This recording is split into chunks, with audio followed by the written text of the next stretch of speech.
अनोखी शादी भाग चौथा।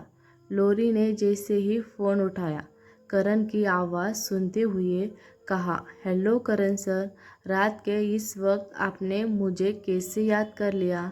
करण, कुछ नहीं, मैंने सोचा तुम उस दिन अपना टैलेंट दिखाने की बात कर रही थी। मुझे लगा शायद तुम्हें अपना टैलेंट दिखाने की बहुत जल्दी होगी, तो क्यों ना तुम आधे घंटे बाद मुझे तुम्हारे घर के पास वाले कॉफ़ी हाउस पर मिलो। उसके बाद आज रात को मुझे अपना टैलेंट दिखा दो। बोलो कैसा रहेगा? लोरी करण की बातों का मतलब बखूबी समझ रही थी। लोरी ने करण की बात सुनकर कहा, बिल्कुल सर, आप मिले तो सही, मैं आपको शिकायत का कोई मौका नहीं दूंगी। ओके कहकर करण ने फ़ोन रख दिया और सीधे लोरी के घर की तरफ निकल पड़ा। तकरीबन 10 मिनट के बाद उसने लोरी के घर के पास वाले कॉफ़ी हाउस पर पहुंचकर फ़ोन किया तो लोरी बाहर आ गई। इसे देख के मुंह में पानी आ गया और उसने ललचाई हुई नज़रों से लोरी की ओर देखकर कहा, बहुत सुंदर लग रही हो। तुम हमेशा ऐसे ही कपड़े पहनती हो या आज कुछ खास से? लोरी, सर आपको अपना टैलेंट दिखाना था, कहीं से तो शुरुआत करनी ही होगी। मुझे लगता है आपको देखकर पता चल रहा है कि मेरा रास्ता बिल्कुल ठीक है। करण और लोरी दोनों की इनडायरेक्टली बात कर रहे थे, पर दोनों एक दूसरे की बातों का मतलब डायरेक्टली समझ पा रहे थे। करण ने लोरी को बिठाकर गाड़ी चलानी शुरू की और तकरीबन 20 मिनट के बाद अपने घर पहुंच गया। लोरी जैसे ही करण के घर के अंदर पहुंची, घर की तारीफ करती हुई कहा, सर आपका घर तो बहुत खूबसूरत है। करण का घर वाकई में सुंदर था। उस घर को सिया ने सजाया था।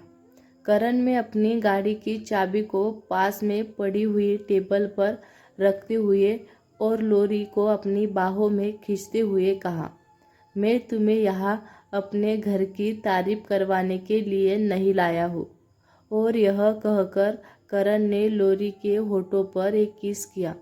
लोरी जैसे ही करण को किस करके बाद उससे थोड़ा सा दूर हुई, उसने करण की ओर देखकर कहा, वह सब तो ठीक है सर, और मैंने तो सुना है आप सिया से शादी करने वाले हैं, फिर मैं यहाँ क्या कर रही हूँ?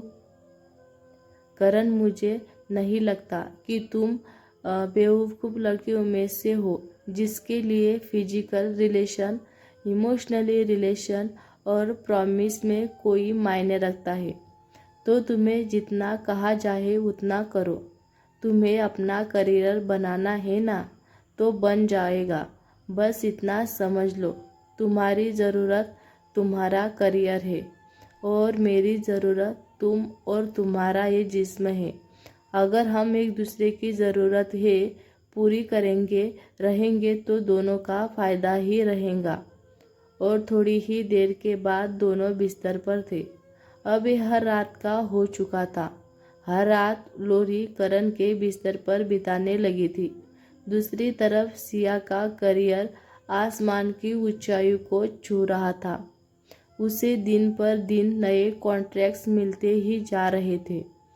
अब देश में ही नहीं, विदेशों में भी सिया का नाम होने लगा था।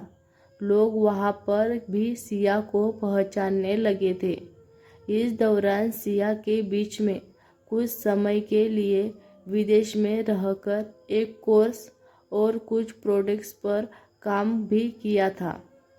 सिया इतना बिजी हो चुकी थी कि उसके पास किसी भी चीज़ के लिए अब समय नहीं बचा था। इसका फ़ायदा सिया के करियर और करण दोनों को मिल रहा था। सिया जितना ज़्यादा प्रोजेक्ट पर काम कर रही थी, करण की कंपनी को उतना ज़्यादा प्रॉफिट हो रहा था, उतना ज़्यादा उसका नाम बन रहा था। करण तो वैसे भी सिया से कभी भी प्यार नहीं करता था, जिसके लिए सिर्फ और सिर्फ एक पैसे वाले खानदान की बेटी थी। जिसके इमोशनली नेचर और परिवार के प्रति लगाव को फ़ायदा उठाकर करण ने उसे अपने जाल में फंसा लिया था। अब यह जैसे ही रूटीन बन गया था। सिया महीने से ज़्यादातर शहर या देश के बाहर ही रहती थी। इधर लोरी और करण का प्यार बढ़ता जा रहा था। इसी सब के दौरान जब भी सिया ने शादी के बाद सामने रखी, तब करण ने हर बार उसे यही कहकर चुप करा दिया कि थोड़ा करियर और बन पाए जाए, थोड़ा पैसा और इकट्ठा हो जाए, उसके बाद हम शादी कर लेंगे। इसी शादी और इसी वादे के इंतज़ार में 3 साल बीत चुके थे। सिया भी करण के लिए हुए वादे के बेस पर बस मेहनत ही किए जा रही थी। करण को वैसे भी सिया से कोई लगाव नहीं था और लोरी के आने के बाद तो सिया उसके लिए सिर्फ और सिर्फ पैसे की वैसे कमाने की मशीन बन गई थी। इस तरीके के तकरीबन 3 साल बीत चुके थे। इन 3 सालों में बहुत कुछ बदल गया था। जो करण लोरी की करीब सिर्फ फिजिकल ज़रूरतों की वजह से आया था, अब वह वाकई में लोरी से प्यार करने लगा था। क्योंकि सिया और लोरी में से सबसे ज़्यादा फ़र्क यही था। सिया हर हाल में सच का और सही का साथ देने वालों में से थी, जबकि लोरी हर तरह के हालात से समझौता करने वालों में से थी। इसी वजह से करण को लोरी ज़्यादा पसंद थी। अब वो समय भी आ चुका था जब लोरी ने करण को उसके करियर की ऊंचाइयों पर पहुंचाने के लिए धमकियां देना शुरू कर दिया था। आज ऐसा ही एक दिन था। लोरी ने करण को कमरे से बाहर निकालते हुए उस पर लगभग चिल्लाते हुए कहा, तुम मुझसे प्यार नहीं करते हो, तुम्हें मेरी कोई परवाह नहीं है। मैं इतने सालों से तुम्हारे साथ रह रही हूँ, तुम्हें इतना प्यार करती हूँ, तुम्हारी हर ज़रूरत का ख्याल रखती हूँ, फिर भी तुम कंपनी के अंदर आया हुआ हर प्रोजेक्ट उस सिया को दे देता हो। तुमसे वादा किया था कि तुम मेरा करियर बनाओगे। इससे तो अच्छा होता मैंने किसी और कंपनी को ज्वाइन कर लिया होता। लोरी की बात सुनकर करण ने उसे बाहों में भरते हुए कहा, ऐसा नहीं है, तुम्हें क्या प्रॉब्लम है? वह काम कर रही है ना, हमारी कंपनी का बड़ा नाम हो रहा है, इससे ज़्यादा हमें क्या चाहिए?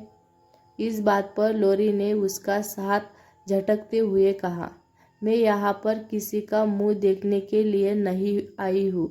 मैं तुम्हें आखिरी बार कह रही हूँ, या तो अब तुम मुझे मेरे लिए अच्छे से अच्छे प्रोडक्ट लाकर दो, नहीं तो मैं दूसरी कंपनी ज्वाइन कर लूँगी। वैसे भी प्यार अपनी जगह है और करियर अपनी जगह। तुम सोच लो तुम्हें क्या करना है। करण को यह समझ में आ गया था कि अब लोरी शांत नहीं बैठेंगी। करण को इसके लिए कुछ ना कुछ तो करना ही पड़ेगा। दोस्तों, मिलते हैं अगले भाग में। तब तक के लिए अपना ख्याल रखना। दोस्तों, वीडियो अच्छा लगे तो लाइक करें, ज़्यादा से ज़्यादा लोगों तक शेयर करें, हमारे चैनल को सब्सक्राइब करें। धन्यवाद।